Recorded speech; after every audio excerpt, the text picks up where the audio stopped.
Hello, everyone. I want to welcome the viewers and listeners to the Beautiful Things Come From Struggle podcast. And today, I'm very, very, very happy to introduce to you to the world a woman who means a lot to me, a woman who is my mentor, and a woman who I've known for many years. Her name is Mrs. Susan Rushfirth. So, could you please introduce yourself, Susan? Yes, I'm very, very, very happy to do that, Nate. Thanks very much. Thank you for inviting me onto your podcast. My name's Sue Rushfirth. I'm English by birth, but now an American citizen, and I live in Sudbury, Massachusetts, and I'm a retired physical therapist, and I have 3 kids and a husband, and I think that's about it. Okay.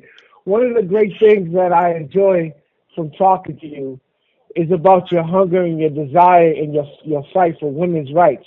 I remember a conversation that we had, and I always remember that I thought that I wasn't a feminist, and that you pointedly corrected me on that.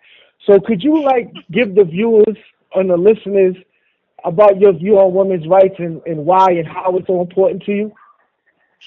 Well, I think because of my age, I'm 75, so I grew up in a time when, there was a very strong gender definition of what women did and what men did. And in my family, my mother was a stay-at-home mum, and cooked and cleaned and washed. And my father went out to work every day. And there were certain things that men did and certain things that women did. And at quite an early age, I began to think that was firstly unfair. And secondly, there were lots of things that my brothers were doing that I wanted to do as well. And so when I was pretty young, I began to think that, I should have access to all this stuff. And then I was a teenager and a college student in the 60s when there was some emerging sense of the women's liberation movement. And I just tuned right into it because I really saw no intrinsic difference between males and females, apart from the fact that certain strong women and strong men can do things that weak women and weak men cannot do. I thought it was more based on physical strength than anything else. And I just really adhered to this principle, essentially, that we are equal and that there is nothing really that differentiates us apart from our gender. Everything that should be available to any male should be available to me and my daughters and my friends and my sister. And we should have the same opportunities, and that we should not internalize a sense of a secondary status, because I think women do internalize that. We somehow feel that we are secondary to men. Otherwise, there'd be far more objections to things like, all male governments, all male corporate boards. We don't voice our opposition to that. So in a way, we've internalized to a certain extent that we are secondary, and I think I'm always fighting against that in myself. One of my key texts is who drives my car, and if I drive my car with my husband in, then all is good. But if I feel uncomfortable and let him drive, then I'm slipping backwards. You know what I mean? So I'll stop talking. Wow. To you listeners out there, this is why it was just so apparent to have this beautiful woman interviewed, because her insight and knowledge and wisdom is just so profound. But there's something else that I want to ask you about, and we all know about the election and so on and so forth. But could you give us your brief synopsis and understanding and just profound wisdom in dealing with women's reproductive rights? Oh, right, yes. Well, again, because of my age, I have to say one thing. I'm not at all wise. I don't have that much wisdom, so it's very nice of you to say so, but I don't really. But this is all born. It's experiential learning, I think. I mean, I was a teenager and a young woman at a time when in England it was illegal to have an abortion. And there's a reason why the coat hanger was the emblem for the pro-choice movement, because women would go to any lengths to end their pregnancies. And many women were dying, and many women were permanently preventing themselves from having any more children because of the way they chose to end their pregnancies.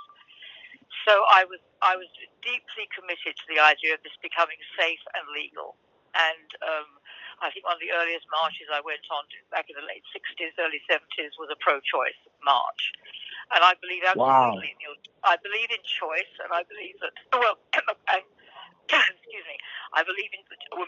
right to choose whether or not she continues with her pregnancy. I believe it's entirely her choice, and it may between her and her doctor, and maybe a partner, but not necessarily. And I believe very much in women's autonomy on this issue, and I don't think government has any place in this discussion. And I feel strongly that everybody should be able to choose what they do with their own bodies. And so I'm avidly pro-choice, which is now, of course, we've almost going back full circle. I can't believe this is all slipping back to where it was back in the 70s now. I mean, it feels as if my life has just been one cycle of one march after another march after another march. And every time I go, I think, I can't believe I'm still doing this, But I will, until I die, I will support a woman's right to choose. I mean, I believe very strongly in that. And I concur with you. I just believe that it's a woman's body, and I believe that a woman or any woman should be able to do whatever she wants to do with her body. And it just befuddles me that these Supreme Court justices reverse Roe versus Wade. And then something else that touched me was that story about this little girl who was assaulted. I think she was from Ohio. She was raped, and she had to travel out of the state to get an abortion. Yes. I mean, and one thing also that is worth underlining very, very strongly is that rich women, privileged women, could always get abortions. When it was illegal, they could go to Fifth Avenue or Harley Street in London and sit on some nice, comfortable sofa in a comfortable room, go to a lovely doctor who would terminate their pregnancy. And those that weren't rich were in back rooms or doing it themselves or jumping downstairs or trying anything. So rich women always could get an abortion. They always had that choice.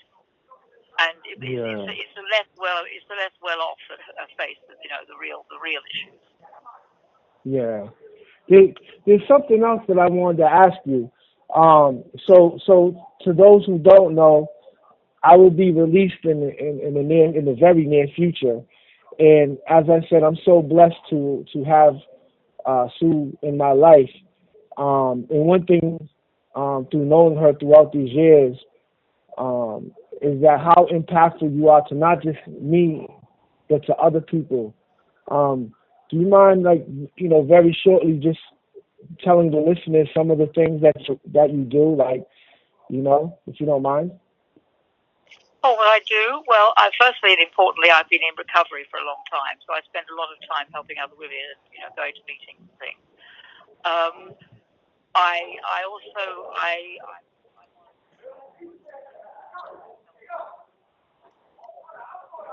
Hello? I can't hear you. I'm sorry, I cannot hear you. I said, can you hear me now?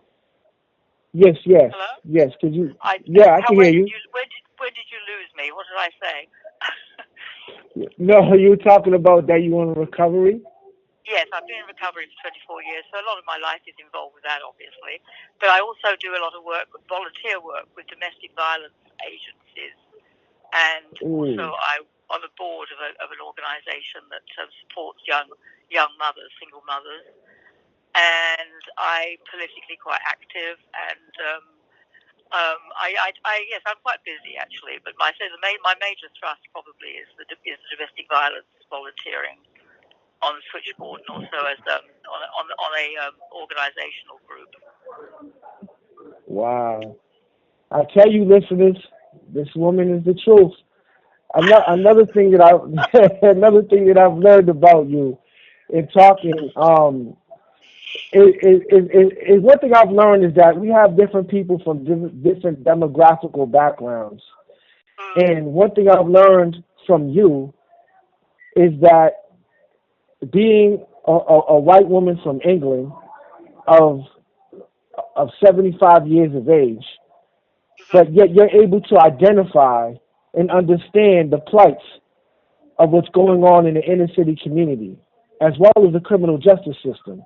Could you expound on that, please, a little bit? Well, I'm touched that you think that, because I really appreciate the fact you're saying that, Nate. And I've learned a lot from you, I should say. First and foremost, listening to you talking has really sort of enabled me to see things through a different lens. But I think, like a lot of white people, I mean, this has been a journey for me. I mean, I grew up in England, and we viewed America as being a racist country from afar. Although we didn't look at our own racism, we didn't look at our own imperialism, and what we'd done to various third world countries under the so-called empire. We didn't look at that.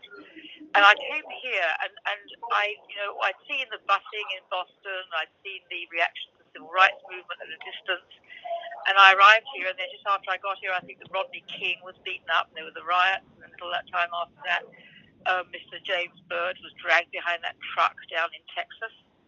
Oh, and yeah. And also, I think just literally just after we arrived, Charles Stewart killed his wife, pregnant wife, in a car, and Mission Hill was turned on its head while they were looking. So a lot of things were going on, and but the thing that set me on my path actually was I took my kids. We just arrived. I took my kids to the zoo in Franklin Park. And I came back, and somebody said, what did you do yesterday? And I said, I went to the zoo. And she said, where? I said, in Franklin Park. And she said, oh, you can't go there. It's such a no-go area. So that made me, I thought, no, actually, no. I'm not going to raise my children with this feeling of no-go areas. And that wasn't and really, I mean, we started reaching out, actively doing stuff in different sort of, neighborhoods. And I reached out to Metco families. And then I went into a few years of what I think of as my white savior time. I was really proud of myself. I thought I was a really special white woman, being so nice to these people of color. If I was honest, that's really what I was feeling. And then I had to go on this journey, just kind of listening and thinking and reading and just being and joining various groups and being prepared, as they say, to sit in the fire and have those tricky conversations, But I worked in Roxbury. I volunteered in Roxbury, and I always loved Roxbury, even back in the early 90s when it wasn't what it is now. It was much more run down. But I love the architecture, and I love the hills and Fort Hill, and the little sort of wiggly streets and things. I just loved it. And I was volunteering at the McKell Centre, and I used to drive around afterwards and just to look at it because I liked it so much. Because I was a city girl then, And then I got a job there, and I began to work in Roxbury and Jamaica Plain, and I just got a different sense of what this was all about, and I had to really confront my own racism, and still do. I mean, we all have to do that. White people all have to do that. I mean, it was part of the air I breathed when I was young. I lived in a white community, and we just breathed in this air of sort of, and we didn't realize how racist we all were. And I know it's very trendy now to say that, but that's certainly the journey I've been on. But it's basically because I'd worked and lived and volunteered and had friends and listened to people like you, and I'm on that journey, really. I mean, I'm on that journey. Yeah. Wow. That just, that's I'm just, every time I have the opportunity to talk to you, I just have those wow moments because I learn, as you say, you learn from me. I learn from you all the time. Right back so, at yeah. you. So to the listeners that don't know, again, Sue is my mentor. She's been coming to see me for a great number of years, and to be quite frankly honest with you, she's been one of a few people who have helped develop me and who I am today. And so I owe her a lot of love and a lot of gratitude. So with that, would you like to give any short words of encouragement to the listeners or to the viewers or anything before we wrap this up? Encouragement? Yeah, like... I hear what you said. Yes. I'm feeling a little down this morning. I'm not sure I feel very encouraged at the moment, but yeah.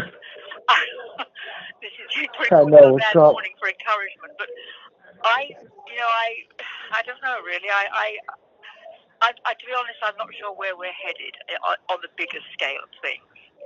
So all I can do really is look at my life and my family and my friends and my loved ones, and really just keep on trying to do the next right thing.